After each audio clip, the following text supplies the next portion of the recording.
Hi hello ನಮಸ್ಕಾರ. ಇವತ್ತು ನಮ್ಮ ಚಾನಲಿನ ಮೊದಲನೇ ವಿಡಿಯೋ ಇವತ್ತು ನಾವು ಮಾಡ್ತಾ ಇದ್ದೇವೆ. ನಮ್ಮ ಚಾನಲ್ ಹೆಸರು ಬಂದ್ಬಿಟ್ಟು ಫಾರ್ಮ್ ಆಫ್ ಹೊಳೆಯದ್ದು. ಏನು ಈ ಫಾರ್ಮ್ ಆಫ್ ಹೊಳೆಯದ್ದು? ಫಾರ್ಮ್ ಆಫ್ ಹೊಳೆಯದ್ದು ಎಂಬುವಂಥದ್ದು ಸಂಪೂರ್ಣವಾಗಿ ಸಾವಯವ ಕೃಷಿ, ಆರ್ಗಾನಿಕ್ ಫಾರ್ಮಿಂಗ್ ಅಂತ ಹೇಳ್ತೀವ, ಅದನ್ನು ನಾವು ಮಾಡ್ತಿದ್ದೇವೆ. ಆರ್ಗಾನಿಕ್ ಫಾರ್ಮ್ ಈಗಿನ ಕಾಲದಲ್ಲಿ ಮಾಡುವಂಥದ್ದು ಒಂದು ದೊಡ್ಡ ಮಟ್ಟದ ಕಷ್ಟದ ಕೆಲಸ. ಆ ಒಂದು ಸಣ್ಣ ಹೆಜ್ಜೆಯನ್ನ ನಮ್ಮ ಫಾರ್ಮಿನ ಮುಖಾಂತರ ಜನಗಳಿಗೆ ತಿಳಿಸ್ಬೇಕು ಅಂತ ಹೇಳಿ ನಾವೊಂದು ಈ ಚಾನಲ್ ಅನ್ನು ಸ್ಟಾರ್ಟ್ ಮಾಡಿದ್ದೇವೆ. Form of ಹೊಳೆಯದ್ದು. ಹೊಳೆಯದ್ದು ಎಂಬುವಂಥದ್ದು ಮನೆಯ ಹೆಸರು. ಹೊಳೆಯದ್ದು ಅಂತ ಹೇಳಿ ಬಂದು ನಾರವಿ ಗ್ರಾಮ, ಬೆಳ್ತಂಗಡಿ ತಾಲೂಕು, ದಕ್ಷಿಣ ಕನ್ನಡ ಜಿಲ್ಲೆ. ಈ ಫಾರ್ಮಿನ ಅಡಿಪಾಯ ಬಂದು ನನ್ನ ಅಜ್ಜ. ಅವರ ಕಾಲದಲ್ಲಿ ಗದ್ದೆಗೆ ಉಳುಮೆಗೆ ಬೇಕಾದ ಎತ್ತುಗಳಿದ್ದವು. ತದನಂತರ ತಂದೆ ಲಾಭದಾಯಕ ಹೈನುಗಾರಿಕೆ ಮಾಡಬೇಕು ಅಂತ ಹೇಳಿ ದೊಡ್ಡ ಮಟ್ಟದಲ್ಲಿ ಹಟ್ಟಿಯನ್ನು ಪ್ರಾರಂಭಿಸಿದರು. ಆಗ ನಮ್ಮಲ್ಲಿ 50-60 ದನಗಳು ನಮ್ಮ ಡೈರಿಯಲ್ಲಿದ್ದವು. ಈಗ ನಾವು ದೇಸಿ ತಳಿಗಳ ಹೈನೋದ್ಯಮವನ್ನು ಮಾಡ್ತಿದ್ದೇವೆ. ಇದೇ ನಮ್ಮ ಫಾರ್ಮ್ ಆಫ್ ಹೊಳೆಯದ್ದು ಗೋಶಾಲೆ. ನಮ್ಮ ಗೋಶಾಲೆ ಪ್ರಾರಂಭವಾದದ್ದೇ ಇಲ್ಲಿಂದ. ಇಲ್ಲಿಗೆ ನಮ್ಮಲ್ಲಿ ಈಗ ಪ್ರಸ್ತುತವಾಗಿ ಗೀರ್ ದನಗಳನ್ನ ಪೋಷಿಸ್ತಿದ್ದೇವೆ. ಇದೆಲ್ಲ ನಮ್ಮ ಫಾರ್ಮಿನ ಭವಿಷ್ಯ, ನಂತರದ ಫ್ಯೂಚರ್. ಇವಳು ಬಂದ್ಬಿಟ್ಟು ಮನೀಷಾ, 2 ತಿಂಗಳಾಯ್ತು ಈಗ ತುಂಬಕ್ಕೆ. ಇವಳು ಬಂದು ಭಾವನಗರದವಳು. ಬಹಳಂತ ಪ್ರೀತಿ, ತುಂಟಾಟ ಸಿಕ್ಕಾಬಟ್ಟೆ. ಇವನು ಶಂಕರ ಅಂತ ಹೇಳಿ, ಒಂದು ತಿಂಗಳು 20 ದಿವಸ ಆಯ್ತು ಈಗ. ತುಂಬಾ ಡೀಸೆಂಟ್. ಇವನು ಭದ್ರ, 1 ತಿಂಗಳಾಯ್ತು ಅಷ್ಟೇ ಈಗ. ಭದ್ರಕೋಟೆ, ಭದ್ರಗುನಾದಿ. ಇವಳು ಬಂದು ಮಯೂರಿ, ಬಹಳಂತ ಪ್ರೀತಿ, ಸಲಿಗೆ, ಬಹಳ ತುಂಟಾಟ.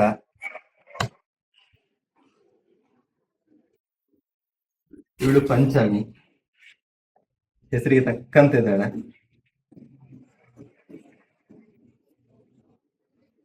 ಇವಳಿಗೆ ಬಂದೀಗ 20-25 ದಿವಸ ಆಯ್ತು. ಇವಳು ಬಂದು ತ್ರಿನೇತ್ರ, 12 ದಿವಸ ಆಯ್ತು ಇವತ್ತಿಗೆ. ಇನ್ನು ಕಟ್ಲಿಲ್ಲ ಇವಳನ್ನ. ಪ್ರತಿಯೊಂದು ಕರುಗಳು, ಪ್ರತಿಯೊಂದು ದನಗಳದ್ದು ಪ್ರತಿಯೊಂದು ವೇರಿಯೇಷನ್ ಅಲ್ಲಿ ಇದ್ದಾರೆ ಇವರೆಲ್ಲ. ಹಾಲನ್ನ ಸರಿಯಾಗಿ ಉಣಿಸ್ತಿದ್ದೇವೆ, ಯಾಕೆಂತ ಹೇಳಿ ನಮ್ಮ ಡೈರಿಗೆ ಬೆನ್ನೆಲುಬೇ ಇವರು. ಇವರೇ ನಮ್ಮ ಫಾರ್ಮಿನ ಕೇಂದ್ರ ಬಿಂದುಗಳು, ನಮ್ಮ ಡೈರಿಯಲ್ಲಿ ಇರುವಂತಹ ಗೀರು ದನಗಳು ಇವರು. ಇದರಲ್ಲಿ ಬಂದು 8 ಜನ ಹಾಲು ಕರೆಯುವಂಥವ್ರು, 2 ಗಳಸುಗಳು, ಒಂದು ನೆಕ್ಸ್ಟ್ ಫ್ಯೂಚರಿಗೆ ಹೋರಿ ರೆಡಿ ಮಾಡ್ತಿದ್ದೇವೆ. ಬನ್ನಿ, ಇದರಲ್ಲಿ ನಿಮಗೆ ಇಂಟ್ರೊಡ್ಯೂಸ್ ಮಾಡ್ತೇನೆ. ಇಲ್ಲಿರುವವಳು ಸುಭದ್ರ, ಕಾರ್ಕಳದಿಂದ ಬಂದಿರುವಂತವಳು ಇವಳು. ಇವಳಿಗೆ 1 ವರ್ಷ 5 ತಿಂಗಳು ಪ್ರಾಯ ಇವಳಿಗೆ. ಇವಳು ಬಂದು ಶಿವಾನಿ, 2 ವರ್ಷ 2 ತಿಂಗಳು ಪ್ರಾಯ. ಇನ್ನೀಗ ಗಬ್ಬಕ್ಕೆ ರೆಡಿ ಆಗಿದ್ದಾಳೆ. ಫಸ್ಟ್ ಹೀಟ್ ಬಂದಿದ್ದಾಳೆ, ಸೆಕೆಂಡ್ ಅಥವಾ ಥರ್ಡ್ ಹೀಟ್ ಅಲ್ಲಿ ಕೊಡ್ಬೇಕು ಇವಳಿಗೆ. ಇವನು ಬಂದು ಸುಂದರ, ಮೈಸೂರಿನವ್ರು ಕೊಟ್ಟರು ನಾನು, ಒಳ್ಳೆ ಬ್ರೀಡ್ ತರ ಸಾಕಿ ಅಂತ ಹೇಳಿ. ವರ್ಧಿನಿ ಫಾರ್ಮ್ ಅರ್ಜುನ್ ಅಂತ ಹೇಳಿ ಕೊಟ್ಟರು ನನಗೆ. ಇವಳು ಗುಜರಾತಿನವಳೆ, ವೈದೇಹಿ ಅಂತೇಳಿ ಹೆಸರು. ತುಂಬಾ ಸಾಧು ಸ್ವಭಾವ, ಪ್ರೀತಿ. ಇದನ್ನ ನಾವು ಲಿಲ್ಲಿಡಿ ಅಂತ ಹೇಳಿ ಕರಿತೇವೆ, ಬಿಳಿ ಪ್ಯಾಚಸ್ ಬಂದ ದನಗಳನ್ನು. ಲಿಲ್ಲಿಡಿ ಪ್ಯೂರ್ ಲಿಲ್ಲಿಡಿ ಅಂತ ಹೇಳಿ ಸಿಗ್ಲಿಲ್ಲ, ಬಟ್ ನಾರ್ಮಲ್ ಒಂದು 90% ಸಿಗ್ತದೆ. ಹಾಗಾದ್ರೆ ಹುಡುಕ್ತಾ ಇದ್ದೇವೆ ಲಿಲ್ಲಿಡಿಯನ್ನ. ಆಮೇಲೆ ಇವಳು ಬಂದು ಶಬರಿ, ಸ್ವಲ್ಪ ರ್ಯಾಶ್ ಬಟ್ ಓಕೆ, ತುಂಬಾ ಕಟ್ಟಿತ್ತು. ಇವಳು ಬಂದು ಕಾಬ್ರಾ ಕಲರ್ ಬರ್ತಾಳೆ, ಅದು ನೀಕಟ್ಟು. ಅವಳು ಗಂಗಾ, ಭಾವನಗರ. ಬಹಳಷ್ಟು ಪ್ರೀತಿ. ಈ ಸಲ ನಮಗೆ ಹೆಣ್ಣು ಕರನ್ನು ಕೊಟ್ಟಿದ್ದಾಳೆ. ಹಾಲಲ್ಲಿ ಬಂದು 8-9 ಲೀಟರ್. ಈಗ ನಮಗೆ ಕರು ಕುಡಿದು 9 ಲೀಟರ್ ದಿವಸಕ್ಕೆ ಸಿಗ್ತದೆ ಇಲ್ಲಿಂದ. ಇವಳು ಅಷ್ಟೇ, ಬಹಳಷ್ಟು ಪ್ರೀತಿ, ಚಂಪಾ. ಶಂಕರ ಅಂತ ಹೇಳಿ ಗಂಡು ಕರವನ್ನು ಕೊಟ್ಟಿದ್ದಾಳೆ. ಹಾಲು ಒಂದು 6 ಲೀಟರ್ ದಿವಸಕ್ಕೆ ಸಿಗ್ತಾ ಉಂಟು ಇವರಿಂದ. ಅವಳು ಕಾವೇರಿ. ಭದ್ರಾ ಎಂಬ ಗಂಡು ಕರವನ್ನು ಕೊಟ್ಟಿದ್ದಾಳೆ. ಹಾಲು ಬಂದು ದಿವಸಕ್ಕೆ 10 ಲೀಟರ್ ವರೆಗೆ ಸಿಗ್ತಾ ಉಂಟು ಇವರಿಂದ. ಕಾವೇರಿ ಇವಳು ಮರ್ದಿನಿ ಹೆಣ್ಣು ಕರವನ್ನು ಕೊಟ್ಟಿದ್ದಾಳೆ ಈ ಸಲ. ಹಾಲು 12ರಿಂದ 13 ಲೀಟರ್ ದಿವಸಕ್ಕೆ ಕೊಡ್ತಿದ್ದಾಳೆ. ಇವಳು ಬಂದು ವರ್ಧಿನಿ. ಇವಳು ಅಷ್ಟೇ ಬಹಳಷ್ಟು ಪ್ರೀತಿ. ಹೆಣ್ಣು ಕರವನ್ನು ಕೊಟ್ಟಿದ್ದಾಳೆ, ಪಂಚಮಿ ಅಂತ ಹೇಳೋ ಹೆಣ್ಣು ಕರವನ್ನು. ಹಾಗೆ ಒಳ್ಳೆ ಜಾತಿಯ ದನಗಳು ನಂಗೆ ಸಿಗ್ತದೆ. ತುಂಬಾ ಮೃದು ಸ್ವಭಾವ, ಹಾಯುವಂಥದ್ದಿಲ್ಲ. ಎಲ್ರು ಅಷ್ಟೇ. ಇನ್ನು ಒಳಗೆ ಹೋಗೋ ಸಮಯ ಈಗ, ಕಾಯ್ತಾ ಇದ್ದಾರೆ ಎಷ್ಟೊತ್ತಿಗೆ ಒಳಗೆ ಬಿಡ್ತಾರೆ ಅಂತ ಹೇಳಿ. ಇದು ಇವರದ್ದು ಫ್ರೀ ಆಗಿ ಇರುವಂತದ್ದು. ಬೆಳಿಗ್ಗೆ 9 ಗಂಟೆಗೆ ಬಿಡ್ತೇವೆ ಇಲ್ಲಿಗೆ. ಸಂಜೆ 3ರಿಂದ 4 ಗಂಟೆವರೆಗೆ ಇಲ್ಲಿ ಫ್ರೀ ಆಗಿ ಓಡಾಡ್ತಿರ್ತಾರೆ. ಕುಡಿಲಿಕ್ಕೆ ನೀರು, ತಿನ್ನಲಿಕ್ಕೆ ಬೈಯುಲ್ಲು ಮತ್ತು ಸೈಲೇಜನ್ನು ಇಲ್ಲಿ ಹಾಕ್ತೇವೆ. ಕಂಪ್ಲೀಟ್ ಆಗಿ ನ್ಯಾಚುರಲ್ ಆಗಿ ಹೇಗೆ ವೆದರ್ ಜೊತೆ ಇರ್ಬೇಕು ಆ ರೀತಿಯಲ್ಲಿ ಇದ್ದಾರೆ. ಇವುಗಳನ್ನು ಕಟ್ಟಿ ಹಾಕಿದ್ರೆ, ವಾಶ್ ಮಾಡ್ತಾ ತೊಳಿತಾ ಇದ್ರೆ ಇವರೆಲ್ಲ ಅಷ್ಟು ಡೆವಲಪ್ ಆಗೋದಿಲ್ಲ. ಸೊ ನೇಚರ್ ಜೊತೆ ಇವರನ್ನ ಫ್ರೀ ಆಗಿ ಬಿಡ್ಬೇಕು. ಸೊ ಇದರ ಮೇಲೆ 3 ವರ್ಷದಿಂದ ಸ್ಟಡಿ ಮಾಡಿ ಇವರನ್ನೀಗ ತಂದಿದ್ದೇನೆ ಈ ಬ್ಯಾಚ್ ಅನ್ನ. ಮುಂದಕ್ಕೆ ಕಾಂಕ್ರೇಜ್, ಸಾಹಿವಾಲ್, ರಾಟಿ ಎಲ್ಲರನ್ನು ತರಲಿಕ್ಕಿದೆ ನಮಗೆ ಮುಂದಕ್ಕೆ. ಹಾಗೆ ಈಗ ಸದ್ಯಕ್ಕೆ ಮೊದಲ ಪ್ರಯತ್ನ ಮಾಡಿದ್ದೇವೆ. ಈಗ ನೆಕ್ಸ್ಟ್ ಬ್ಯಾಚ್ ಪುನಃ ಗೀರ್ ಸೆಟ್ ಬರ್ಲಿಕ್ಕಿದೆ, 9 ದನಗಳು.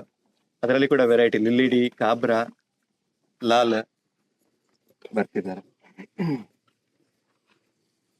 ಇದೆಲ್ಲ ಮೈನ್ ಆಗಿ ಬಂದು ನಮಗೆ ಇವರಲ್ಲಿ ಬರುವಂತಹ ಗೊಬ್ಬರಗಳನ್ನ ನಾವು ಮುಂದಕ್ಕೆ ಮಾರ್ಕೆಟ್ ಮಾಡಬೇಕು.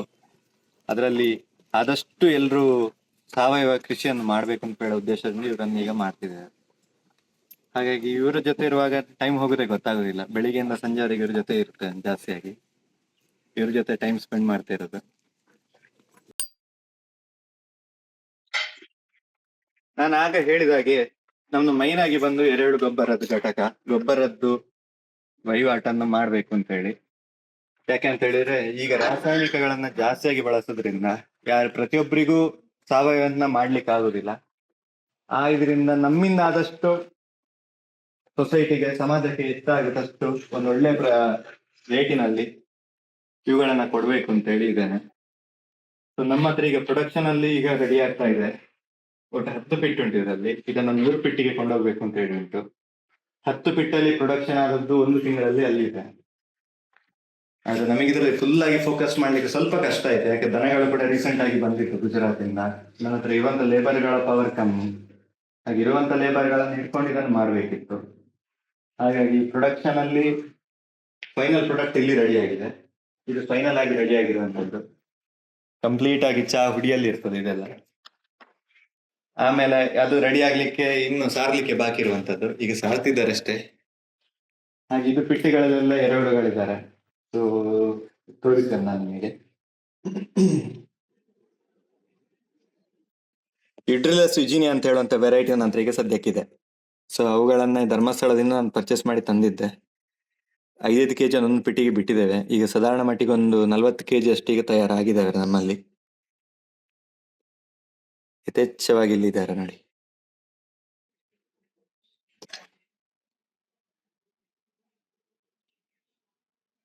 ಈ ವೆರೈಟಿಯನ್ನ ಹಾಕಿರ್ತೇವೆ. ಇದರಲ್ಲಿ ಮೇಲ್ ಫಿಮೇಲ್ ಅಂತೇಳಿ ಅಂದ್ರೆ ಗಂಡು ಹೆಣ್ಣು ಒಂದೇ ಸೈಡ್ ಅಲ್ಲಿ, ಅಂದ್ರೆ ಒಂದೇ ಎರೆಹುಳು ಅದರಲ್ಲಿ ಇರ್ತದೆ. ಇದು ಬಂದು ಈ ಸೈಡ್ ಮೇಲ್ ಆಗಿರ್ತದೆ, ಇದು ಫಿಮೇಲ್ ಆಗಿರ್ತದೆ ಮೊಟ್ಟೆ ಇಡುವ ಜಾಗ. ಇವಳು ರಾತ್ರಿ ನಿಶಾಚಾರಿಗಳು, ಆಫ್ರಿಕನ್ ವೆರೈಟಿ ಬ್ರೀಡ್ಗಳಿದೆಲ್ಲ. ಸೊ ಗೊಬ್ಬರ ತೇವಾಂಶವನ್ನ ತುಂಬಾ ಇಷ್ಟಪಡ್ತವೆ ಇವುಗಳು. ನೀರನ್ನು ಕೊಡ್ತಾ ಇರ್ಬೇಕು, ಸೆಗಣಿ ನೀರು ಕೊಡ್ತಾ ಇರ್ಬೇಕು. ಇದೆಲ್ಲ ತಿಂದು ರೆಡಿಯಾಗಿ ಹಾಕಿರುವಂತದ್ದು ಗೊಬ್ಬರ. ಕಸದಿಂದ ಏನು ರೆಡಿ ಆಗ್ತದೆ ಅದೆಲ್ಲ ನಾವಿಲ್ಲಿ ಅದನ್ನ ರಸ ಮಾಡ್ತಿದ್ದೇವೆ. ಅಂದ್ರೆ ಒಂದು ಗೊಬ್ಬರ ರೀತಿಯಲ್ಲಿ ಇದನ್ನ ತಯಾರು ಮಾಡ್ತಿದ್ದೇವೆ. ಆರ್ಗ್ಯಾನಿಕ್ ಆಗಿ ಏನ್ ನಮ್ಮಿಂದ ಸಾಧ್ಯ ಅದನ್ನು ಮಾಡ್ತಿದ್ದೇವೆ. ಹಾಗೆ ದನ ಹಾಕಿದಂತ ಕಸ ಇರಲಿ, ದೇಸಿ ದನದ ಕಸದಲ್ಲಿ ಹೈ ಪೊಟ್ಯಾಶ್ ಇರೋದ್ರಿಂದ ಇದು ಡ್ರಮ್ ಅಲ್ಲಿ ಇದು ರೆಡಿ ಮಾಡ್ತಿದ್ದೇವೆ ನಮ್ಮ ಕಾಡಸಿದ್ದೇಶ್ವರ ಸ್ವಾಮಿಗಳ ಮಾರ್ಗದರ್ಶನದಂತೆ. ಸೊ ಇದನ್ನ ಈಗ ರೆಡಿ ಆಗ್ತಾ ಉಂಟಷ್ಟೇ. ಇದಕ್ಕೆ ಗೊಬ್ಬರಕ್ಕೆ ಇದಕ್ಕೆ ನಾವು ಮೈನ್ ಆಗಿ ಬಂದು ಮಜ್ಜಿಗೆ, ಅಷ್ಟೇ ಪ್ರಮಾಣದ ಬೆಲ್ಲ, ಅಷ್ಟೇ ಪ್ರಮಾಣದ ಗೋಮೂತ್ರ ಹಾಕಿ 30 ದಿವಸ ಮಲ್ಚಿಂಗ್ ಬಿಟ್ಟಾಗ ಫ್ರೂಟ್ಸಿನ ರೀತಿಯಲ್ಲಿ ಸ್ಮೆಲ್ ಇದು ಬರ್ತದೆ. ನಂಬರ್ 1 ಪೊಟ್ಯಾಶ್, ರಿಚ್ ಪೊಟ್ಯಾಶ್ ಅಂತ ಹೇಳಿ ಹೇಳ್ಬೋದು. ಹಾಗೆ ಇದರಲ್ಲಿ ಸಹ ಅಷ್ಟೇ, ಈಗ ಗೊಬ್ಬರದಲ್ಲಿ ಕೂಡ ಅಷ್ಟೇ NPK ಪ್ರಮಾಣ ಬಂದು 1.1 ನಮ್ದು ಯೂರಿಯಾ ಬರ್ತದೆ. ಪೊಟ್ಯಾಶ್ ಬಂದು 0.98, ಆಮೇಲೆ ರಾಕ್ ಬಂದು ನಿಮ್ಮ ಹತ್ರ ಸಾಧಾರಣ ಮಟ್ಟಿಗೆ 0.87 ಅಷ್ಟು ಪ್ರಮಾಣದಲ್ಲಿ ಈಗ ಸದ್ಯಕ್ಕಿದೆ. ಸೊ ಇದರಲ್ಲಿ ಇನ್ನೂ ನಾವು ಪೊಟ್ಯಾಶ್ ಅನ್ನ ಜಾಸ್ತಿ ಮಾಡಬೇಕು, ಆ ಉದ್ದೇಶದಿಂದ ಈ ಗೀರ್ ದನಗಳನ್ನು ತಂದಿರುವಂತದ್ದು. ಪೊಟ್ಯಾಶ್ ಆಗ್ಲಿ, ಯೂರಿಯಾ ಆಗ್ಲಿ, ನಮ್ಮ ನೈಟ್ರೋಜನ್ ಏನೆಲ್ಲ ಜಾಸ್ತಿ ಪ್ರಮಾಣದಲ್ಲಿ ಬೇಕು ಅದನ್ನ ನಾವೀಗ ತಯಾರು ಮಾಡ್ತಿದ್ದೇವೆ. ಇದರ ಬಗ್ಗೆ ಕಂಪ್ಲೀಟ್ ಆಗಿ ಪ್ರತಿಯೊಂದು ದನದ ಬಗ್ಗೆ, ಪ್ರತಿಯೊಂದು ವರ್ಮಿಯ ಬಗ್ಗೆ, ಅದರದ್ದು ಪ್ರೊಡಕ್ಷನ್ ಅಲ್ಲಿ ಬರುವಂತ ಪ್ರತಿಯೊಂದು ಪರ್ಸೆಂಟ್ ವೈಸ್ ಅಲ್ಲಿ ನಿಮಗೆ ನೆಕ್ಸ್ಟ್ ಬ್ಲಾಗ್ ಅಲ್ಲಿ ಎಲ್ಲ ಬರ್ತಾ ಹೋಗ್ತದೆ. ಇನ್ನು ಈಗ ಇಂಟ್ರೊಡಕ್ಷನ್ ಮುಖಾಂತರ ಸ್ವಲ್ಪವಾಗಿ ನಿಮಗೆ ತೋರಿಸ್ತಿದ್ದೇವೆ ನಾವೀಗ ಇದನ್ನ. ಆಮೇಲೆ ಜೇನು ಕೃಷಿ ಆಗ್ಲಿ ಪ್ರತಿಯೊಂದನ್ನ ನಾನು ನಿಮಗೆ ಇದರಲ್ಲಿ ಇಂಟ್ರೊಡ್ಯೂಸ್ ಮಾಡ್ತಾ ಹೋಗ್ತೇನೆ. ಬನ್ನಿ. ಇದೇ ನಮ್ಮ ಗೋಬರ್ ಗ್ಯಾಸ್ ಪ್ಲಾಂಟ್. ನಮ್ಮ ಮನೆ ಅಡಿಗೆಗೆ, ಬಚ್ಚಲಿಗೆ, ಆನಂತರ ಜನರೇಟರ್ ಕೂಡ ಇದರಲ್ಲೇ ರನ್ ಆಗ್ತಿರುವಂತದ್ದು. 2 ಯೂನಿಟ್ ಇದೆ ಇಲ್ಲಿ ಕಲಸುವಂತದ್ದು. ಕೈ ಹಾಕಿ ಕಲಸುವಂತದ್ದು ಯಾವುದೂ ಇಲ್ಲ, ಎಲ್ಲ ಅದಕ್ಕೆ ಕೂಡ ಮಿಷಿನ್ ಟೈಪ್ ಅಲ್ಲಿ ನಾವು ಮಾಡಿದ್ದೇವೆ. ಸೊ ಇಲ್ಲಿ ಹಾಕಿ ಸಗಣಿ ಹಾಕಿ ಕಲಸಿದ್ರೆ ಆಯ್ತು, ಇಲ್ಲಿ ಬಿಟ್ರೆ ಆಯ್ತು, ಇಲ್ಲಿಂದ ಸೀದಬೇಕಾಗ್ತದೆ. ಇದರಿಂದಲೇ ಔಟ್ಲೆಟ್ ಗೆ ಪುನಃ ಅದಕ್ಕೆ ಆ ಡ್ರಮ್ಮಿಗೆ ಅಂತ ಹೇಳಿ ಒಂದ್ಸಲ ಮಿಕ್ಸ್ ಮಾಡೋದಿಲ್ಲ, ಅದ್ರ ಔಟ್ಲೆಟ್ ಅದಕ್ಕೆ ಹೋಗುವಂತದ್ದು. ಅಲ್ಲಿಂದ ಹೊರಗೆ ಆಗಿ ಇಲ್ಲಿ ನಮಗೆ ಸ್ಲರಿ ಆಗಿ, ಸ್ಲರಿ ರೂಪದಲ್ಲಿ ತೋಟಕ್ಕೆ ಫೈನಲ್ ಪ್ರಾಡಕ್ಟ್ ಆಗಿ ಇದು ಸಿಗ್ತದೆ.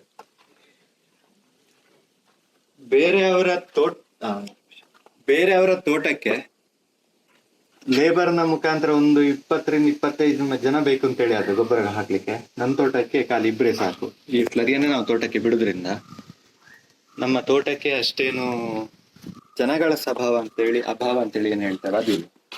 ಪಂಪಿನ ಮುಖಾಂತರ ಹೋಗ್ತದೆ ಇದು. ಆ ತೋಟಕ್ಕೆ ಬೇಕಾದ್ರೆ 2,500 ತೋಟಕ್ಕೆ ಅಲ್ಲಿ ಹೋಗ್ತದೆ, ಪುನಃ ಇಲ್ಲಿ 1,500 ತೋಟ ಗಿಡಗಳಿಗೆ ಇಲ್ಲಿಂದ ಪಾಸ್ ಆಗ್ತದೆ. ಇದೀಗ ನಮ್ಮ ಹತ್ರ ಇರುವಂತ ಪೆಟ್ಟಿಗೆಗಳು ಟೋಟಲ್ ಆಗಿ ಪ್ರೆಸೆಂಟ್ ಆಗಿ 45 ಪೆಟ್ಟಿಗೆ. ಅದರಲ್ಲಿ ಈಗ 20ರಷ್ಟು ನಮ್ಮ ಹತ್ರ ಈಗ ಫ್ಯಾಮಿಲಿಗಳು ಉಂಟು.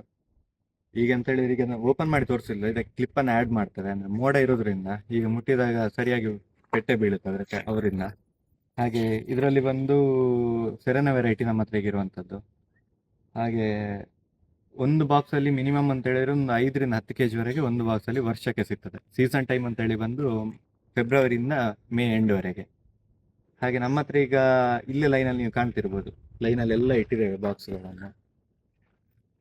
ತೋಟಕ್ಕೆ ಪೂರಕವಾಗಿ ಕೃಷಿಯನ್ನ ಈಗ ಮಾಡ್ತಿದ್ದೇವೆ. ಖಾಲಿ ನಮ್ಮ ಹತ್ರ ಜೇನು ಮಾತ್ರ ಅಂತ ಹೇಳಿ ಅಲ್ಲ, ಮುಜಂಟಿ ಕೃಷಿ ಕೂಡ ಉಂಟು. ಅದೊಂದು 200-250 ಫ್ಯಾಮಿಲಿ ಮುಜಂಟಿ ಇದೆ. ಸೊ ಎಲ್ಲ ಡೈರಿ ಹತ್ರವೇ ಎಲ್ಲಾನು ಸೆಟ್ ಮಾಡಿ ಇಟ್ಟಿದ್ದೇವೆ. ಸೊ ಮುಜಂಟಿ ಹತ್ರ ಹೋಗೋದು. ಪ್ರೆಸೆಂಟ್ ಆಗಿ ನಾನೆಲ್ಲ ಬಿದಿರಲ್ಲಿ, ಆನಂತರ PVC ಪೈಪಲ್ಲಿ, ಆಮೇಲೆ ಮಣ್ಣಿನ ಮಡಿಕೆಯಲ್ಲಿ ಮಾಡಿದ್ದೇನೆ. ಒಂದು ಬಾಕ್ಸ್ ಅಲ್ಲಿ ಸಾಧಾರಣ ಮಟ್ಟಿಗೆ ನಮಗೆ 1/4 kg ಅಷ್ಟು ವರ್ಷಕ್ಕೆ ಸಿಗ್ತದೆ. ಬಟ್ ಮೈಂಟೆನೆನ್ಸ್ ಏನಂತ ಇರೋದಿಲ್ಲ. ಬಟ್ ಇವುಗಳ ಕೆಜಿಗೆ 3,000 ರೂಪಾಯಿ ಮಾರ್ಕೆಟ್ ಪ್ರೈಸ್ ಉಂಟು.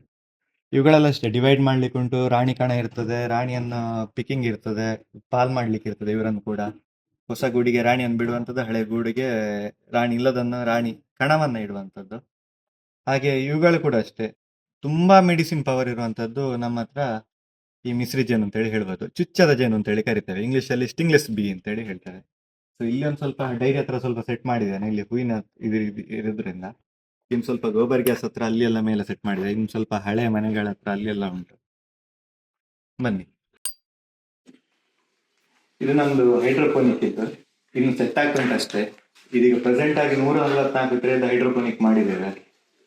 ಇಲ್ಲಿ ದಕ್ಷಿಣ ಕನ್ನಡದಲ್ಲಿ ಮೈನ್ ಆಗಿ ಏನು ಅಂತ ಹೇಳಿದ್ರೆ ಇಮಿಡಿಟಿ ಜಾಸ್ತಿ ಇರೋದ್ರಿಂದ ಇಲ್ಲಿ ಹೈಡ್ರೋಪೋನಿಕ್ ಸ್ವಲ್ಪ ಡಿಫಿಕಲ್ಟ್ ಬೆಳೆಸುವಂಥದ್ದು ಇವುಗಳನ್ನ. ಸೊ ನಮಗೆ ಇದನ್ನ ದಕ್ಷ ಅಗ್ರೋಟೆಕ್ ದೊಡ್ಡಬಳ್ಳಾಪುರದವರು ಅವ್ರು ಮಾಡಿಕೊಟ್ರು. ಅವ್ರು ಫಸ್ಟಿಗೆ ಹೇಳಿದ ಮಾತು ಒಂದು, ನೀವು ಇಮಿಡಿಯೇಟ್ ಇಲ್ಲಿ ನೀವು AC ಹಾಕಿದ್ರೆ ನಿಮಗೆ ಮಾಡ್ಲಿಕ್ಕೆ ಸಾಧ್ಯ ಇಲ್ಲ ಅಂತೇಳಿ. ಹಾಗೆ ಕೇಳಿದಾಗ ಯಾರು ಮಾಡಿದ್ದಾರೆ AC ಹಾಕಿ ಇಲ್ಲಿವರೆಗೆ ಅಂತೇಳಿ? ಯಾರು ಮಾಡ್ಲಿಲ್ಲ. ಹಾಗೆ ಮಾಡಿ ಸುಮ್ಮನೆ ಬೇಸಿಕ್ ಟೈಮಲ್ಲಿ ಮಾಡ್ತಿಲ್ಲ ಯಾರು ಕೂಡ ಅಂತೇಳಿ ಹೇಳಿದ್ರು. ಅದಕ್ಕೆ ನಾವು ಇದನ್ನ AC ಹಾಕಿ ಮಾಡ್ತಿದ್ದೇವೆ. ಟೋಟಲ್ ಆಗಿ 360 ಟ್ರೇಗಳ ಹೈಡ್ರೋಪೋನಿಕ್ ಸಿಸ್ಟಮ್ ಅನ್ನ ಮಾಡ್ತಿದ್ದೇವೆ. ಸೊ ಆ ರೂಮ್ ಅನ್ನ ನೋಡ್ಕೊಂಡು ಬರ್ರಿ.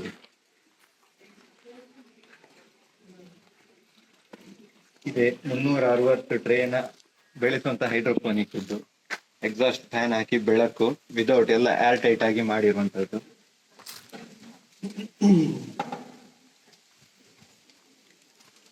ಸುಮಾರಾಗಿ AC ಹಾಕಿ 2 ಟನ್ AC ಹಾಕಿದ್ದೇವೆ.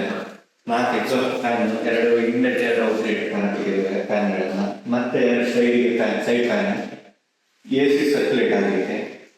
ಹಾಗೆ ಇದರಲ್ಲಿ ಒಂದು ಅಂತ ಹೇಳಿದ್ರೆ ಮೇಲ್ಗಡೆ ಥರ್ಮಾಕೋಲ್ ಹಾಕಬೇಕು, ಅಂದ್ರೆ ಸ್ವಲ್ಪ ಹೀಟ್ ಬರ್ತಿಲ್ಲ, ಅಂದ್ರೆ ಆಕ್ಚುಲಿ ಜಿಪ್ಷನ್ ಅದನ್ನ ಈಗ ಸ್ವಲ್ಪ ಕನ್ವರ್ಟ್ ಆಗಿರೋದು. ಸೊ ಮುಂದಕ್ಕೆ ನಾವು ದೊಡ್ಡ ಮಟ್ಟದಲ್ಲಿ ಮಾಡಬೇಕು. ಅದಕ್ಕೆ ಸದ್ಯಕ್ಕೆ ಪ್ರಯೋಗದ ಮಟ್ಟಿಗೆ ಇಷ್ಟನ್ನು ಮಾಡಿದ್ದೇವೆ. ಈಗ ಇನ್ನು ನೀರು ನಿಂತು ಅದರಲ್ಲಿ ಪಾಚಿ ಬೆಳೆಯೋದ ಹಾಗೆ ಫುಲ್ ಸ್ಲೋಪ್ ಆಗಿ ನೀರು ಬೀಳೋದಾಗಿ ಮಾಡಿದ್ದೇವೆ ಸದ್ಯಕ್ಕೆ ಹಲವಾರನ್ನ. ಇನ್ನು ಇದರಲ್ಲಿ ಒಂದು ವರ್ಕ್ ಪೆಂಡಿಂಗ್ ವರ್ಕ್ ಅಂತ ಹೇಳಿದ್ರೆ ಇದರಲ್ಲಿ ನೀರಿನ ಪೈಪ್ ಲೈನ್ ಒಂದು ಆಗಬೇಕು, ಮತ್ತು ಥರ್ಮಾಕೋಲ್ ಆದರೆ ಹೈಡ್ರೋಪೋನಿಕ್ ಸಿಸ್ಟಮ್ ಸ್ಟಾರ್ಟ್ ಆಗ್ತದೆ. ಆದಷ್ಟು ಬೇಗ ಒಂದು ಕಂಪ್ಲೀಟ್ ಆಗಿ ಹೈಡ್ರೋಪೋನಿಕ್ ಚಿತ್ರಣ ನಿಮ್ಮ ಮುಂದೆ ತರ್ತೇವೆ. ಇದೀಗ ನಮ್ಮ ಫಾರ್ಮ್ ಆಫ್ ಹೊಳೆಯದಿನ ಸಣ್ಣ ಚಿತ್ರಣ ನಿಮಗೆ ಕೊಟ್ಟಿದ್ದೇವೆ. ಸೊ ಮುಂದಕ್ಕೆ ಇದನ್ನ ಈಗ ಸದ್ಯಕ್ಕೆ ನಮ್ಮ ಹತ್ರ ಗೀರಿದೆ, ಹಾಗೆ ಸಾಹಿವಾಲ್, ಕಾಂಕ್ರೇಜ್, ರಾಟಿ ಇಂಥ ದೇಸಿ ದನಗಳಲ್ಲಿ ಬ್ರೀಡಿಂಗ್ ಅನ್ನ ಮಾಡ್ಬೇಕು ಅಂತ ಹೇಳಿ ಉಂಟು ಮುಂದಿನ ಉದ್ದೇಶ. ಎರಡನೇದು ಬಂದು ಗೊಬ್ಬರಗಳ ಮ್ಯಾನುಫ್ಯಾಕ್ಚರಿಂಗ್. ಯಾಕೆ ಈ ಗೊಬ್ಬರ ಮ್ಯಾನುಫ್ಯಾಕ್ಚರಿಂಗ್ ಅಂತ ಹೇಳಿದ್ರೆ ಯಾರಿಗೂ ದನ ಸಾಕ್ಲಿಕ್ಕೆ ಆಗ್ತಿಲ್ಲ. ಸೊ ನಾವಂತ ಪ್ರಯತ್ನ ಮಾಡ್ತೇವೆ, ನಮ್ಮ ಕೈಯಲ್ಲಿ ಈಗ ಮಾಡಿದ್ರೆ ಆಯ್ತು ಅಂತ ಹೇಳಿ. ಹಾಗೆ ಇದನ್ನ ಒಂದು ಒಳ್ಳೆ ಮಟ್ಟದಲ್ಲಿ ಒಳ್ಳೆ ರೀತಿಯಲ್ಲಿ ಮುಂದೆ ಕೊಂಡೋಗ್ಬೇಕು ಅಂತ ಹೇಳಿ ಉಂಟು. ಹಾಗೆ ಈ ಗೊಬ್ಬರದಲ್ಲಿ ಬೇಕಾದಂತ ಮೈಕ್ರೋ ನ್ಯೂಟ್ರಿಯೆಂಟ್ ಗಳನ್ನ ರೆಡಿ ಮಾಡಿಕೊಂಡು ಇವುಗಳನ್ನ ಡೆವಲಪ್ ಮಾಡಿಕೊಂಡು ಮುಂದಕ್ಕೆ ಮಾಡ್ಬೇಕು ಅಂತ ಹೇಳಿದ್ದಾರೆ. ಮೂರನೇದ್ದು ಸ್ವಾವಲಂಬಿ ಭಾರತವನ್ನ ಯಾವ ರೀತಿ ಮಾಡ್ಲಿಕ್ಕೆ ಸಾಧ್ಯವೋ ಅದನ್ನ ಎಲ್ಲ ರೀತಿಯಲ್ಲಿ ನಮಗೆ ಮಾಡ್ಲಿಕ್ಕೆ ಸಾಧ್ಯ ಇಲ್ಲ, ಸ್ವಲ್ಪ ಮಟ್ಟಿಗೆ ನಮ್ಮ ಮಟ್ಟಲ್ಲಿ ನಾವು ಮಾಡ್ಬೇಕು ಅಂತ ಹೇಳಿ ನಮ್ಮ ಪ್ರಯತ್ನ ಸ್ವಾವಲಂಬಿಯಾಗಿ. ಹಾಗೆ ಇಂಥ ಕೆಲಸಗಳನ್ನೆಲ್ಲ ಕೈ ಹಿಡಿದಿದ್ದೇವೆ, ಹಿಡ್ಕೊಂಡು ಮುಂದಕ್ಕೆ ಕೊಂಡೋಗ್ಬೇಕು ಅಂತ ಹೇಳಿದ್ದೇವೆ. ಸೊ ನಿಮ್ಮ ಸಪೋರ್ಟ್ ಬೆಂಬಲ ಹಾಗೆ ಬೇಕು. ಫಾರ್ಮ್ ಆಫ್ ಹೊಳೆಯೋದು ಅಂತ ಹೇಳುವಂತದ್ದು ಒಂದು ಖಾಲಿ ಒಂದು ನೋಡಿ ಹೋಗುವ ರೀತಿಯಲ್ಲಿ ಇರಬಾರ್ದು, ಒಂದು 4 ಜನರಿಗೆ ಪ್ರೇರೇಪಿಸುವಂತ ರೀತಿಯಲ್ಲಿ ಆಗ್ಬೇಕು ಅಂತ ಹೇಳಿ ಮುಂದುವರಿಸಿದ್ದೇವೆ. ಹಾಗೆ ಗೋಶಾಲೆಗಳಿಗೆ ದನಗಳಿಗೆ ತಿನ್ಲಿಕ್ಕೆ ತುಂಬಾ ತೊಂದರೆ ಆಗ್ತಿದೆ. ಆ ಗೋಶಾಲೆಯವರು ನಡೆಸುವಂತದ್ದೇ ಸಿಸ್ಟಮ್ ಈಗ ತುಂಬಾ ಕಷ್ಟ ಆಗಿದೆ. ನಾವು ಗೋವುಗಳನ್ನು ಕಡಿಬಾರ್ದು ಹಿಡಿಬಾರ್ದು ಅಂತ ಹೇಳಿದ್ರೆ ಸಾಕಾಗುದಿಲ್ಲ. ಸೊ ಆ ಗೋಶಾಲೆಗಳಿಗೆ ಗೋವುಗಳಿಗೆ ಏನ್ ಮಾಡ್ಲಿಕ್ಕೆ ಸಾಧ್ಯ ನಮ್ಮಿಂದ ಅದನ್ನ ನಾವು ನಮ್ಮ ಕೈಯಲ್ಲಿ ಖಂಡಿತವಾಗಿ ಮಾಡ್ತೇವೆ. ನಿಮ್ಮಲ್ಲಿಯೂ ಕೇಳ್ತಿದ್ದೇವೆ, ಎಲ್ಲೆಲ್ಲ ಗೋಶಾಲೆಗಳಿದೆಯಾ ಆದಷ್ಟು ನಿಮ್ಮ ಕೈಯಿಂದ ಆಗುವಂತದ್ದು ನೀವು ಮಾಡಿ. ಅವು ಅಟ್ಲೀಸ್ಟ್ ಒಂದು ದನಕ್ಕೆ ಒಂದು ಹೊತ್ತಿಗೆ ಒಂದು ತಿನ್ನುವಂತದ್ದು ವ್ಯವಸ್ಥೆಯನ್ನ ಆಗ್ಬೇಕು. ಸೊ ಅವರ ನಾಳೆ ಗೋಶಾಲೆಗಳು ಯಾರ ಕೈಯಲ್ಲೂ ಕೇಳಬಾರ್ದು, ಆ ರೀತಿಯಲ್ಲಿ ನಾವು ಅವರಿಗೆ ಬೆಂಬಲವಾಗಿ ನಿಲ್ಬೇಕು ಅಂತ ಸಿಚುವೇಶನ್ ಅಲ್ಲಿ ನಾವು ಇದನ್ನು ಪ್ರಾರಂಭಿಸಿದ್ದೇವೆ. ನನ್ಗೆ ಇನ್ನೊಂದು ಹೇಳಲಿಕ್ಕೆ ಮರ್ತೋಯ್ತು, ನಮ್ಮ ಈ ಯೂಟ್ಯೂಬ್ ಚಾನೆಲ್ಗಳಲ್ಲಿ ಹಾಗೂ ಇನ್ಸ್ಟಾದಲ್ಲಿ ಈ ವಿಡಿಯೋಸ್ ಗಳನ್ನ ಅಪ್ಲೋಡ್ ಮಾಡ್ತಾ ಇರ್ತೇವೆ. ಕೃಷಿಗೆ ಬೇಕಾದಂತ ರೀತಿಯಲ್ಲಿ, ಕೃಷಿಗೆ ಪೂರಕವಾಗಿ, ಸಾವಯವವಾಗಿ ಎಷ್ಟು ಸುಲಭ ರೀತಿಯಲ್ಲಿ ಕೃಷಿಯನ್ನು ಮಾಡ್ಲಿಕ್ಕೆ ಆಗ್ತದೆ ಅದನ್ನ ವಿಡಿಯೋಗಳನ್ನ ಅಪ್ಲೋಡ್ ಮಾಡ್ತಾ ಇರ್ತೇವೆ. ನಾವು ಕಲಿತಾ ಇದ್ದೇವೆ, ಇನ್ನು ನಿಮ್ಮಿಂದಲೂ ನಾವು ಕಲಿತಾ ಇರ್ತೇವೆ.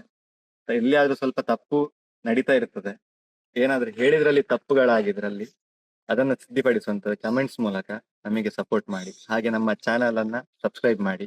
ನಮಗೆ ಕೊಡುವಂತ ದೊಡ್ಡ ಬೆಂಬಲ ಅಂತ ಹೇಳಿದ್ರೆ ನೀವು ಅದೇ ಸಬ್ಸ್ಕ್ರೈಬ್ ಮಾಡ್ಕೊಂಡು ಚಾನಲ್ ಅನ್ನ ನಮಗೆ ಸಪೋರ್ಟ್ ಮಾಡಿದ್ರೆ ಆ ಚಾನಲ್ ಮುಖಾಂತರ ಬರುವಂತ ಇನ್ಕಮ್ ಗಳನ್ನ ದನಗಳಿಗೆ ನಾವು ಇನ್ವೆಸ್ಟ್ ಮಾಡಬಹುದು. ಹಾಗಾಗಿ ನಮ್ಮ ಚಾನಲ್ ಗಳನ್ನ ಸಬ್ಸ್ಕ್ರೈಬ್ ಮಾಡಿ. Stay tuned. ನಮಸ್ಕಾರ.